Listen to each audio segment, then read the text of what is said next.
Então, essa é a nossa aula número 4, que vai tratar sobre as principais teorias da administrativa com a abordagem neoclássica, né? Se a gente pegar aqui o prefixo da palavra, né, o neo significa novo, né? Então, é uma nova visão sobre a abordagem clássica que houve anteriormente, né? Então, essa abordagem ela surgiu na década de 50, baseada nos princípios propostos pela abordagem clássica, cujo a base foi as teorias do Frederick Taylor e do Henry Fayol, porém, com o conceito agora voltado a atender às necessidades atuais do cenário administrativo, o que incluía uma visão maior sobre as pessoas, que era o que tinha sido apresentado anteriormente na abordagem humanística. Então, a abordagem neoclássica ela tem como princípio o fato de que as ações administrativas devem ser planejadas, organizadas, direcionadas e controladas, né? Mais à frente a gente vai ver esse conceito mais enraizado nos dias de hoje.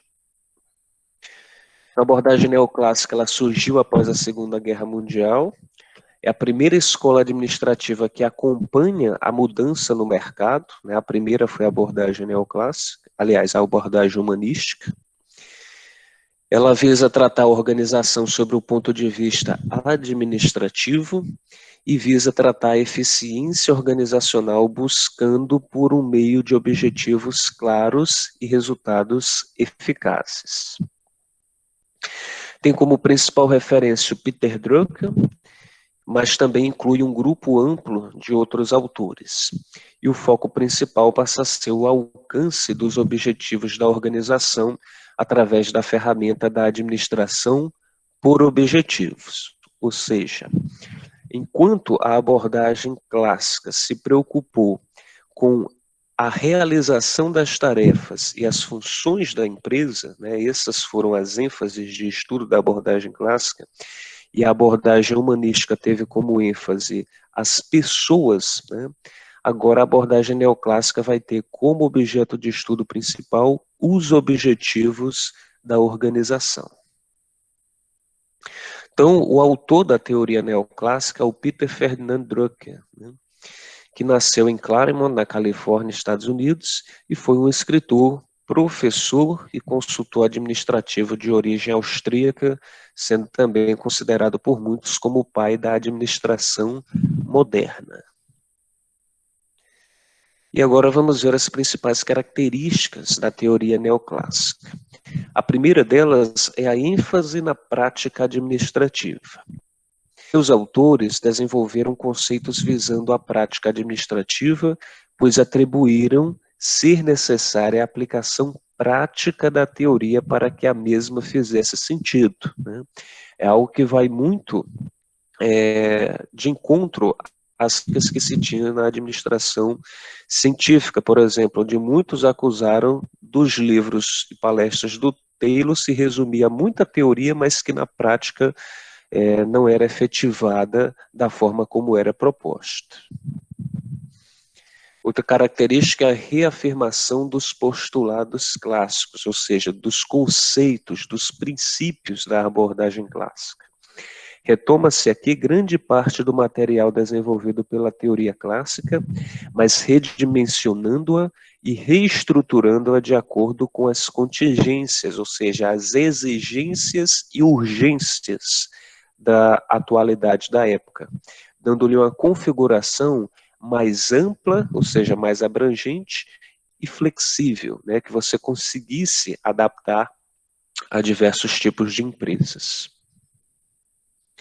Uma terceira característica é a ênfase nos princípios gerais da administração, onde os problemas administrativos são semelhantes, mesmo que as organizações sejam diferentes, e por isso é necessário buscar soluções administrativas mais práticas, ou seja, se reconhece que as empresas elas podem ser diferentes, né? O tipo do produto ou do serviço que elas produzem podem ser completamente diferentes, como é, por exemplo, a empresa que produz produtos agrícolas e os vende in natura, de uma empresa industrial, por exemplo. Então, o que é produzido são produtos ou serviços completamente diferentes, assim como os mercados são diferentes, os clientes, a forma de vender o produto, mas existem problemas que são elementares, que vai existir em qualquer uma delas. Independente de qual seja o problema, há necessidade da administração construir metodologias que você consiga resolver esses problemas, independente da dimensão do tamanho a qual ele possa ser desenvolvido. Outra característica é a ênfase nos objetivos e resultados. Toda organização existe não para si mesma, mas para alcançar objetivos e produzir resultados. Uma empresa não é criada aleatoriamente, existe por existir. Ela nasce com um objetivo, ela tem uma visão, ela tem uma meta, ela tem que reconhecer o seu papel na sociedade. E por isso, é em função dos objetivos e resultados que a organização deve ser dimensionada, estruturada e orientada, ou seja, ela deve ser planejada. Eu ouvi aí o barulho do chat, alguém colocou alguma pergunta ou dúvida? Só o Gabriel que pediu desculpas porque ele chegou um pouco atrasado. Tudo bem, Gabriel. Outra característica da teoria neoclássica é o ecletismo, né? O que é ser eclético? É você ter uma visão diversificada, né? Por exemplo, se eu gosto de todo estilo de música, né? Eu não tenho um estilo de música que eu só ouço aquele, eu ouço forró, eu ouço rock, eu ouço música clássica. Então eu sou eclético no meu gosto musical.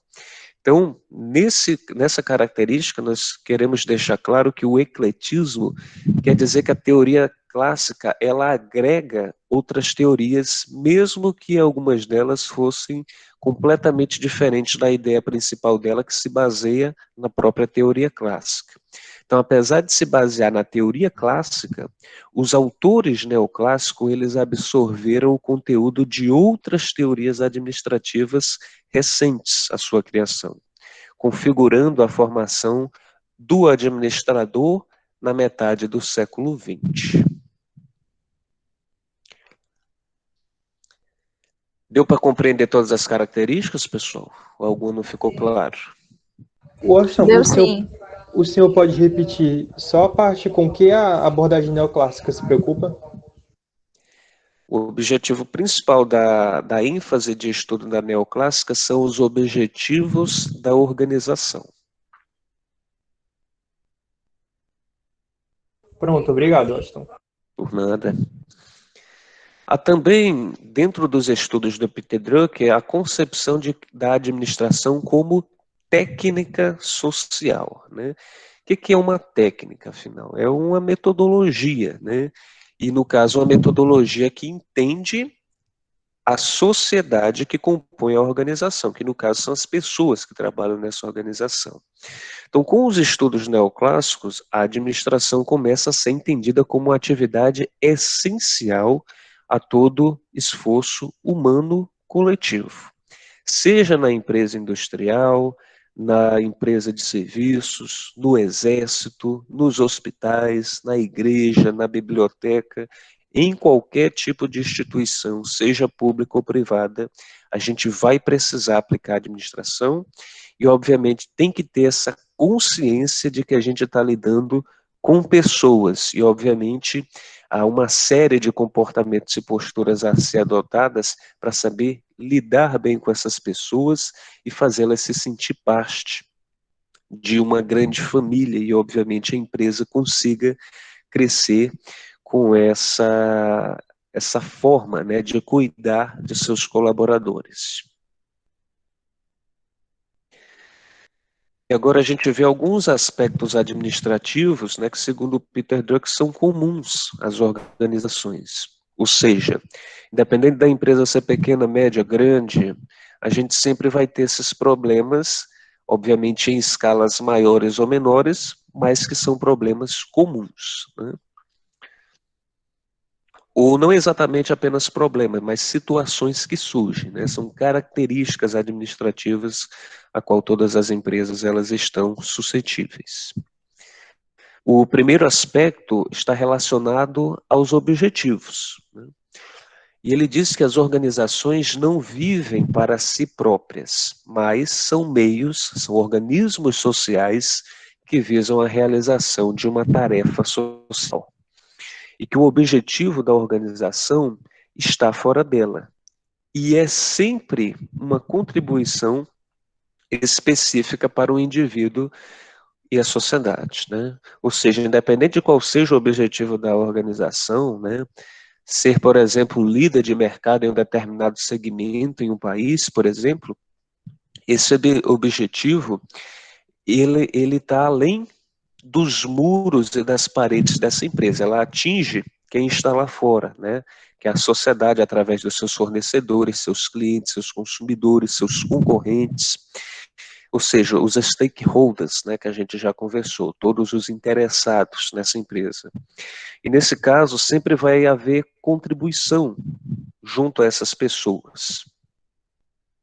Então, esses seriam os dois aspectos principais quanto aos objetivos. Outro aspecto administrativo comum é quanto à administração, né? Todas as organizações são diferentes em seus objetivos, em seus propósitos, mas são essencialmente semelhantes na área administrativa. Ou seja, independente do porte, do tamanho dessa empresa e do que com que ela trabalha, né, qual produto ou serviço ela desenvolva, a área administrativa, que nós estudaremos mais a fundo nas próximas aulas, elas vão ser sempre semelhantes, principalmente no que diz respeito às funções administrativas, como a gente viu lá na teoria clássica do Fayol, né, ter as suas áreas de finanças, recursos humanos, a área de produção, são áreas que basicamente você sempre vai encontrar, seja qual for o tipo de empresa. Todas elas exigem uma estrutura determinada, de um lado, pela tarefa e por suas demandas, e de outro, por princípios de administração genéricos e adequados à lógica da situação. Ou seja, a forma de se trabalhar, né, de se gerenciar uma empresa, vai ser único de acordo com o administrador, né, que vai se basear nas próprias teorias administrativas para criar o seu estilo de administração. Mas isso vai se adaptar facilmente à quantidade de tarefas, né, e demandas que o mercado vai exigir. Tá tudo bem até aqui, pessoal? Tá dando para entender tudinho? Sim, Tá Washington. sim, Washington. Ok, vamos seguir então com mais aspectos administrativos comuns, né? Agora, quanto ao desempenho individual, né? Ou seja, no que diz respeito ao comportamento de cada pessoa que compõe a empresa. O desempenho individual é a eficácia do pessoal que trabalha dentro das organizações, né? São indivíduos que fazem, decidem e planejam, né? E o interessante é que eles consigam fazer isso, fazer, decidir e planejar, sem depender apenas de alguém que tem autoridade sobre ela para dizer o que deve fazer, né? E as organizações só atuam à medida que os seus administradores agem, né? Administradores existem para comandar as decisões principais e fazer a organização funcionar. Então, a eficácia é necessária à organização para poder funcionar e ao próprio indivíduo para poder alcançar a satisfação, que no caso é o alcance do objetivo, né? Então, trazendo isso aqui para uma interpretação mais ilustrativa, né? Nesse quadro a gente tem aqui um gráfico de relação entre eficácia e eficiência. A gente ainda vai aprofundar mais essa discussão em aulas anteriores, mas é bom que a gente compreenda a noção básica desde já. A gente já nos slides, agora há pouco, já trocou bastante na eficácia, mas vocês saberiam me dizer o que é, afinal, eficácia e eficiência? Qual a diferença entre ambas?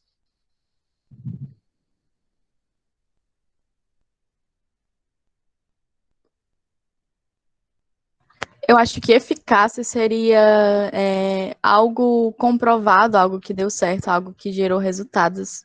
E eficiência eu acho que seria proatividade, ser útil. Acho que seria mais ou menos isso. É uma boa linha de raciocínio. E a eficácia, de fato, corresponde ao ato de fazer algo, né? Fazer algo que precisa ser feito. Então, cada colaborador, cada empregado tem uma função, tem um cargo a desempenhar.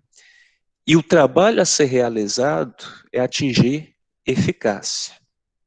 A eficiência vai ser o diferencial para definir se esse trabalho ele foi bem feito ou não, né? Então, aqui nesse gráfico, né, da relação entre eficácia e eficiência, a gente vê bem essa relação no que diz respeito ao rendimento, né, que é o desempenho individual. A gente tem aqui a figura do parasita, que é o funcionário que não é eficiente e nem eficaz. Ele não alcança os objetivos para o acúmulo e desperdiça os recursos que tem à disposição. Temos também o funcionário que é eficiente, mas não é eficaz. Ele administra muito bem os recursos, mas não alcança os objetivos da organização. Temos também o funcionário que é eficaz, mas não é eficiente. Ele alcança os objetivos, mas faz uso indiscriminado dos recursos da organização. E temos o funcionário que é eficaz e eficiente, que é o que alcança os objetivos da sua organização e ainda economiza os recursos para fazê-los render mais, né? Então, a eficiência tem muito a ver também com o conceito da economia, que é utilizar menos recurso possível. Quais seriam os recursos que eu posso utilizar no meu trabalho, né? Eu posso utilizar ferramentas, programas de computador e meu próprio cérebro, né? A capacidade de eu tomar decisões que, obviamente, empenham muito trabalho. Então, se eu consigo atingir o objetivo da minha organização, ou seja, ser eficaz, utilizando menos recursos, ficando menos cansado, né, no tempo menor do que me foi dado para completar a tarefa, eu sou eficiente. E uma outra abordagem, né, para a gente deixar bem mais claro, a gente teria a seguinte visualização. Quando um funcionário é capaz de fazer o errado do jeito certo, ou seja, ele vai conseguir, ele não vai conseguir o objetivo da organização, mas ele estaria fazendo da maneira adequada, mas ele não está utilizando bem os recursos. Então, ele está sendo eficiente, mas não eficaz.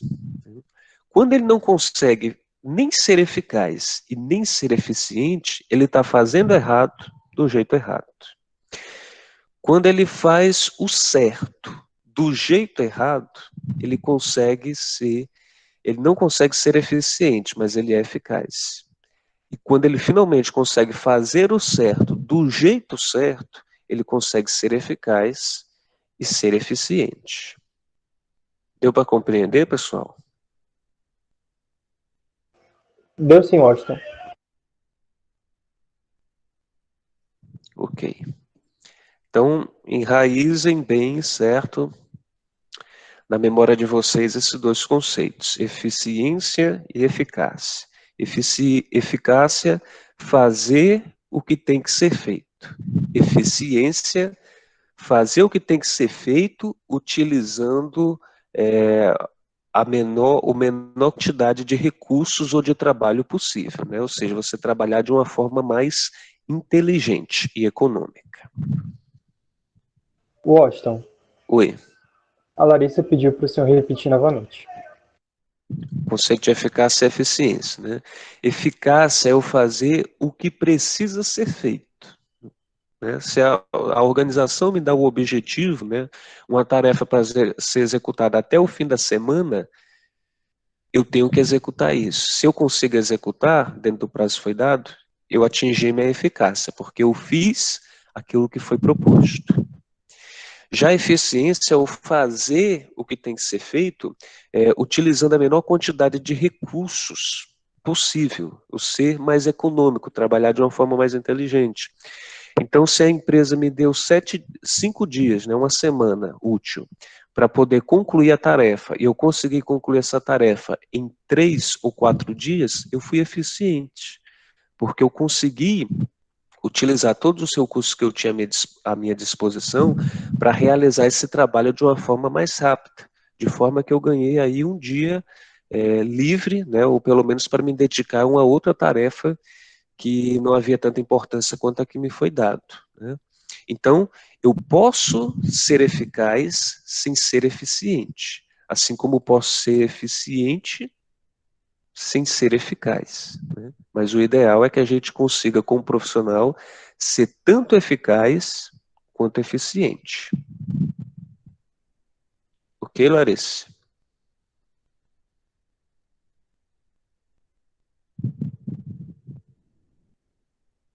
Ela colocou sim, obrigado.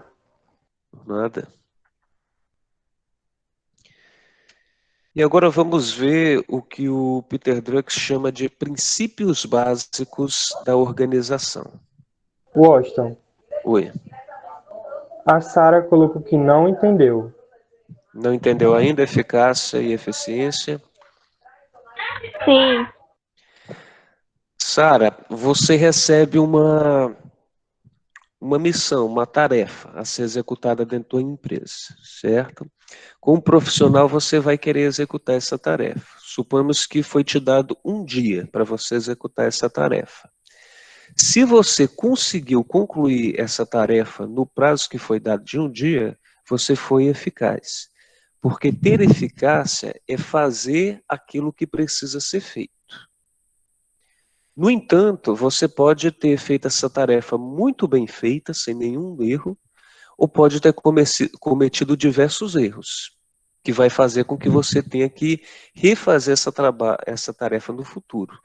E é aí que entra o conceito da eficiência. Você pode conseguir concluir uma tarefa e ser eficaz, mas a forma como você faz uma tarefa é que define se você é eficiente ou não.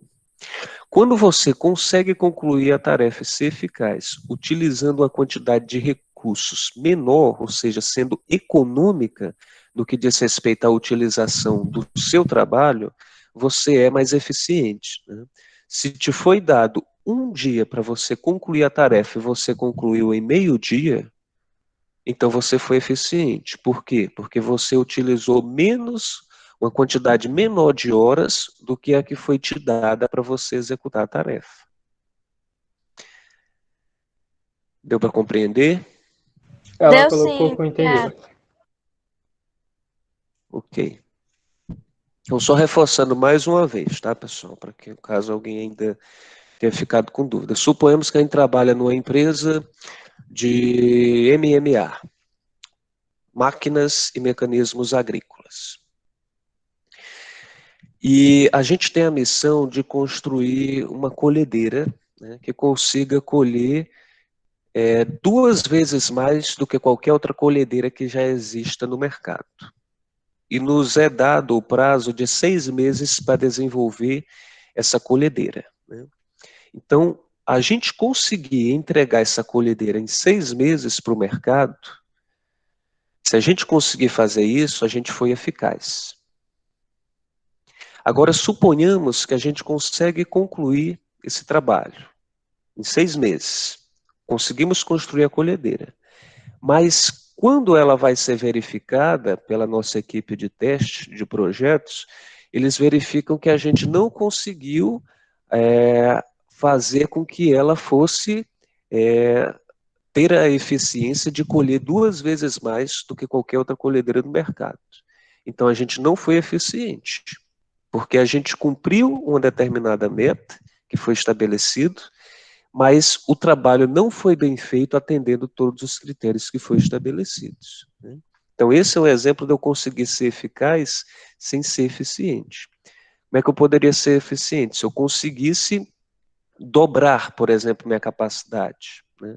Se me pediram que que a gente construísse uma colhedeira que ia colher 2 vezes mais e a gente fez com que ela colhesse 3, 4 vezes mais, ou tivesse concluído esse projeto ao invés de 6, 5 meses, né, tendo mais de um mês livre.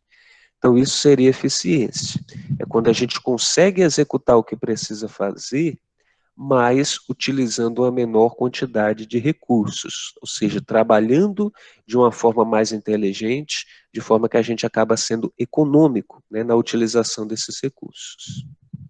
Acho que agora ficou mais claro, né? Vamos agora ver os princípios básicos da organização, segundo o Peter Drucker, né? Ele traz como princípio básico da organização a divisão de trabalho, né, algo que também já foi proposto lá na abordagem clássica. Segundo ele, para ser eficiente, a produção de bens ou serviços de organização deve basear-se na divisão do trabalho, que nada mais é do que a maneira pela qual um processo complexo pode ser decomposto em uma série de pequenas tarefas que o constituem. Ou seja, a gente pegar uma área da empresa, como por exemplo o departamento de produção, e dividir todos os cargos e tarefas que tem lá, e delegar uma pessoa para realizar cada uma dessas tarefas, né? Ou seja, dividir o trabalho que precisa ser feito, que é algo muito comum e básico, de fato, em qualquer organização dos dias de hoje. Todo trabalhador ele tem que saber qual é o seu papel dentro da empresa, qual o cargo que ele ocupa e as tarefas a qual ele é responsável. Outro princípio básico da organização, segundo o Peter Drucker, é a especialização, né?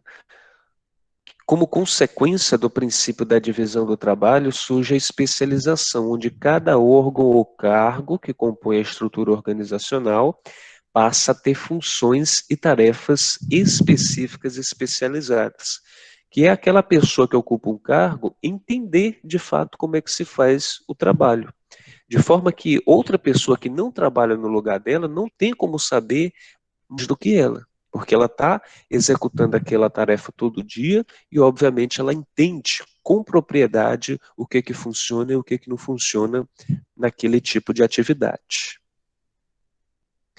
Outro princípio básico é a hierarquia, né?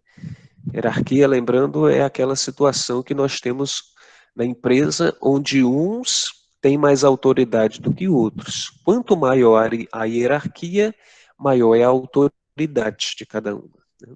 Então, a pluralidade das funções impostas pela especialização exige o desdobramento da função de comando, cuja missão é dirigir todas as atividades para que essas cumpram harmoniosamente suas respectivas missões, né?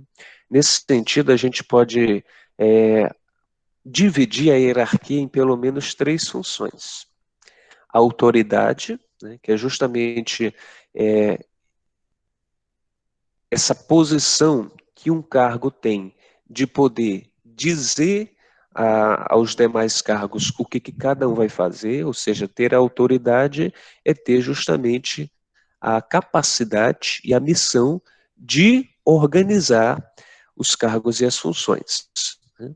Isso tem que ser feito com responsabilidade, né? Eu só digo que algo deve ser feito sabendo que aquilo realmente pode ser feito, né? Dando condições para que aquilo possa acontecer. Isso é ter responsabilidade, né? Quando eu digo que alguém deve fazer algo a qual não tem um conhecimento básico da qualificação dessa pessoa, bem como essa atividade deve ser executada, eu posso estar sendo irresponsável e estar colocando, inclusive, essa pessoa que eu estou direcionando para executar essa tarefa em algum risco possível. E tem também a questão da delegação, né, que é a transferência da responsabilidade e da autoridade. Ou seja, um supervisor, um gerente, um diretor, ele precisa se ausentar da organização, então ele transfere a autoridade e a responsabilidade dele para outra pessoa, que fica por um período de tempo, né, até que ele volte novamente, responsável por ter autoridade e responsabilidade sobre os demais, né? Então, delegar a hierarquia é delegar, delegar é o ato de transferir a hierarquia para outras pessoas. Deu para compreender, pessoal? Deu sim.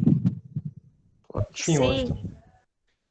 E mais um princípio básico da organização é a amplitude administrativa, né, que significa o número de subordinados, ou seja, de empregados, que um administrador pode supervisionar, né, ou seja, se entende que existe um número limite, por mais que a empresa seja grande, né, e obviamente a gente vai ter sempre um presidente, um diretor-geral, mas a gente vai ter que dividir esses grupos de pessoas e deixar uma pessoa responsável por cada grupo, né?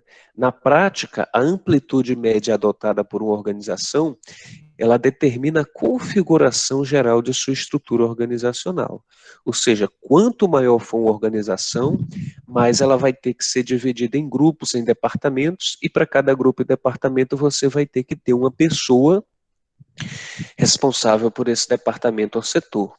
E são essas pessoas que são responsáveis por os departamentos e setores que vão ter que mais estar conversando com o presidente, o diretor-geral da empresa, que é para poder estar repassando as informações e, obviamente, o diretor, o supervisor, o presidente, como é que queira chamar, ele vai ter sempre uma visão geral da empresa, saber o que é que acontece em cada um dos locais, mesmo que ele não consiga dar conta de estar em todos eles com frequência. Ok, pessoal? Sim. Muito bem. Então, o último tema para a gente abordar aqui é a questão da centralização e descentralização, né, que a gente já conversou anteriormente, né, foi objeto de estudo também lá da teoria clássica, e que refere-se ao nível local e hierárquico no qual as decisões devem ser tomadas, né? Centralização significa que a autoridade para tomar decisões está próxima ao topo da organização. E na descentralização, a autoridade de tomar decisões é deslocada para os níveis inferiores da organização, né? Então, é aquela situação, quando nós temos uma empresa centralizada, isso quer dizer que normalmente apenas uma pessoa tem autoridade para tomar decisões ali, né? Isso hoje não é bem visto, né, no mundo administrativo. Tem alguém com o microfone aberto, por gentileza, fecha, porque dá interferência. Então, nesse sentido, o que acontece? Quando eu tenho uma empresa pequena, né, obviamente, vamos supor, 10 funcionários, tudo bem a gente ter apenas uma pessoa que é responsável por tomar todas as decisões. Se ela precisa se ausentar, o que ela vai fazer? Vai transferir, vai delegar a autoridade e a responsabilidade dela, né? Agora, quando a gente tem uma empresa maior, né, vamos supor aí 300 funcionários, 5.000 funcionários, 30.000 funcionários, né, você tem que ter uma gestão hoje descentralizada, porque não tem como uma única pessoa ficar responsável por coordenar tantos trabalhos, tantas funções, tantas tarefas, né? Então, por isso, hoje, a visão da descentralização ela é muito importante, para que, além, mesmo que a gente tenha um presidente, um diretor, um supervisor geral, ele tenha pessoas responsáveis por diversos departamentos e setores, onde essas pessoas vão poder tomar suas próprias decisões, baseada no conhecimento delas, sem ter que todas essas decisões tenham que ser consultadas com esse diretor, presidente ou supervisor geral, né? Isso faz com que a empresa trabalhe de uma forma mais rápida e não fique parada dependendo apenas das decisões de uma pessoa. Compreendido, pessoal? O Washington, a Roberta colocou aqui, deixa eu ver um negócio aqui do chat. Pode repetir o que significa centralização e descentralização? Sim. Novamente, centralização é quando nós temos todas as decisões que precisam ser tomadas dentro de uma empresa sobre a responsabilidade apenas de uma pessoa, né? De forma que se essa pessoa ela se ausenta, ou a quantidade de trabalhos é tão grande que um funcionário não consegue consultar essa pessoa, a decisão não é tomada e, obviamente, isso pode trazer problemas, né? Pode atrasar o desenvolvimento dos trabalhos. E na descentralização, esse presidente, esse diretor da empresa, ele transfere algumas responsabilidades dele para outras pessoas, que são as pessoas que cuidam dos diversos departamentos da empresa, né? Então, uma empresa pequena ela ainda pode funcionar de forma centralizada, mas no mundo de hoje, grandes, médias empresas não têm como funcionar de forma descentralizada, porque isso acaba por atrasar os trabalhos, né? Eu coloco novamente um exemplo que eu já coloquei bem prático em aulas anteriores, né? Lá na nossa escola, por exemplo, hoje o nosso diretor ele está tirando alguns dias de férias que ele tem de direito, né? O Paulinho saindo, tem muitas decisões que são do diretor que agora vão ter que ser dadas por outras pessoas, né? Que no caso é o restante do núcleo gestor, que são os coordenadores, né? A nossa secretária e a nossa assistente financeira, né? Ou seja, o fato do nosso diretor se ausentar não quer dizer que a escola vai ficar parada na tomada de suas decisões, porque a nossa gestão ela é descentralizada, onde a gente não precisa ficar esperando apenas por uma pessoa, já que essa responsabilidade ela foi transferida para outras pessoas que têm capacidade e autoridade para também tomar essas decisões. Ficou melhor assim? Roberta. Colocou que sim, Washington. Ok. Então, a aula de hoje trouxe muitos conceitos, né? E, obviamente, pode ficar confuso alguns. Então, vamos ver agora um vídeo que resume muito dessas informações e de uma forma mais extrovertida para que a gente possa revisar tudo isso que a gente conversou na aula de hoje.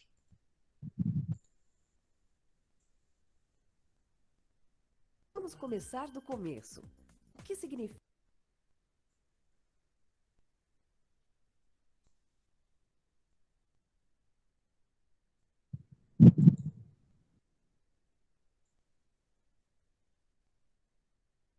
Fica a expressão neoclássico? Bem, o período clássico ocorreu na Grécia Antiga. Sua principal característica, ao menos na visão dos homens de hoje, era a racionalidade, tanto nas ciências como nas artes. No século XIX, um movimento neoclássico resgatou e modernizou esses ideais gregos de racionalismo e rigor estético. Para apresentar as principais características da abordagem neoclássica, chamamos um especialista. Com vocês, o nosso mestre de cerimônias, o filósofo grego Sócrates. Características. Muito bem. A primeira coisa que precisamos fazer quando queremos entender alguma coisa é ser humildes. Como eu mesmo disse, há quase 3.000 anos atrás, só sei que nada sei. Então, vamos relembrar um pouco da abordagem clássica da administração. Bem, na ciência da administração, a abordagem neoclássica propõe o resgate das ideias da teoria clássica, propostas por Henri Fayol e Frederick Taylor. As ideias dos dois pais da administração são modernizadas, como aconteceu com os ideais gregos. Como no caso grego, a abordagem neoclássica da administração destaca principalmente a racionalidade. A primeira característica, então, é a reafirmação dos postulados clássicos da administração, mas com uma roupagem mais moderna. Bem, os princípios gerais da administração são equivalentes às leis científicas, ou seja, eles tentam descrever uma relação de causa e efeito, mais ou menos o que o meu colega Aristóteles fez algumas décadas depois de eu ensinar o Platão e todos aqueles meninos brilhantes. E esses princípios gerais dizem que o administrador deve se preocupar em planejar, organizar, dirigir e controlar uma organização. E precisa mesmo é esse princípio mais adequado para cada situação. A segunda característica da abordagem neoclássica é a ênfase nos princípios gerais da administração. Na abordagem neoclássica, em vez da especulação teórica, a preocupação é com o que realmente acontece no mundo. Na Grécia, a gente se preocupava muito com o tal do logos, o mundo das ideias e tudo mais. Mas aqui, o conceito importante é o de pragmatismo. O foco é no dia a dia da organização. Na abordagem neoclássica, a ênfase cai nos aspectos práticos da administração. Uma quarta característica da abordagem neoclássica é a preocupação com os resultados. O desempenho da organização é medido em relação aos objetivos definidos no passado, e não apenas em relação aos processos internos. Por exemplo, digamos que são 8:30 da noite e a padaria fecha às 9. O seu objetivo é chegar à padaria antes das 9 e comprar 4 pãezinhos. Não importa se você vai de carro, de ônibus ou a pé, desde que consiga chegar até lá no prazo determinado e comprar os pãezinhos. A ênfase, portanto, é nos objetivos e resultados. Além disso, a abordagem neoclássica usa conhecimentos de outras teorias para arejar a ciência administrativa. Da teoria das relações humanas, vêm os conceitos de organização informal, dinâmica de grupos e liderança. Da teoria da burocracia, a preocupação com os princípios, regras e normas. Do estruturalismo, a abordagem neoclássica pega a perspectiva da organização como parte de uma sociedade de organizações. A teoria comportamental dá explicações sobre a motivação humana, sobre os processos de decisão e ainda sobre os conflitos dentro das organizações. Por último, a teoria dos sistemas mostra como a organização é composta por diversos subsistemas, e ela mesma parte de um sistema muito maior, e como tudo isso pode ser equilibrado. Ou seja, a abordagem neoclássica é eclética. Na Praça de Atenas, onde eu passava os meus dias fazendo perguntas difíceis de responder a quem passasse na minha frente, os cidadãos se reuniam e tomavam várias decisões sobre a administração da cidade. Mas hoje em dia, isso não é mais possível. Como a humanidade cresceu muito, foi preciso criar organizações como governos, escolas, polícia e empresas para administrar o mundo. Somos uma sociedade de organizações. Nesse contexto, a administração é vista como uma técnica social. Mas todas essas organizações precisam ser analisadas do ponto de vista da eficácia e do ponto de vista da eficiência. Qual a diferença entre esses dois conceitos? Digamos que o Joãozinho esteja interessado na Mariazinha. Ele pode usar vários métodos para conquistar a menina. Pode buscar a Mariazinha em casa de carro. Claro que ele vai dar flores para a Mariazinha.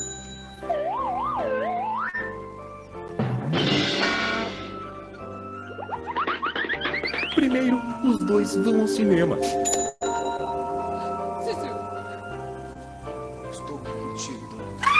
Depois, eles saem para jantar. Talvez assim Joãozinho consiga atingir seu objetivo e conquistar a Mariazinha. Isso é eficácia. Mas digamos que o Ricardinho também esteja interessado na Mariazinha. Só que ele é tão charmoso que conquista a mocinha apenas com o olhar 43. Isso é eficiência, porque Ricardinho atingiu o mesmo objetivo que Joãozinho, mas sem gastar R$ 130.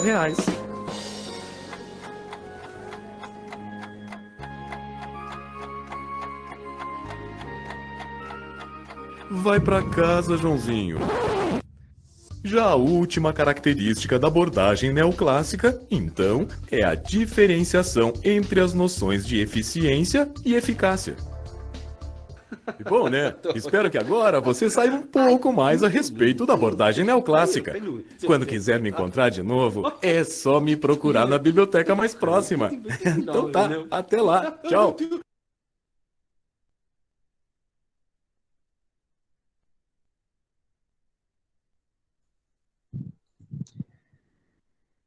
E aí, gostaram da exposição do Sócrates? Eu nunca me esqueço, na primeira vez que eu exibi esse vídeo, né, em uma das turmas, um dos alunos olhou assim espantado, né, quando ele se apresentou e perguntou: é ele mesmo, é o Washington? Aí eu tive que frustrar, né, a expectativa dele, dizendo: não, fulano, Sócrates já morreu há cerca de 2.400 anos e infelizmente não foi possível fazer nenhum registro da época. Bem, enfim, a gente está concluindo então o estudo das principais teorias administrativas, né?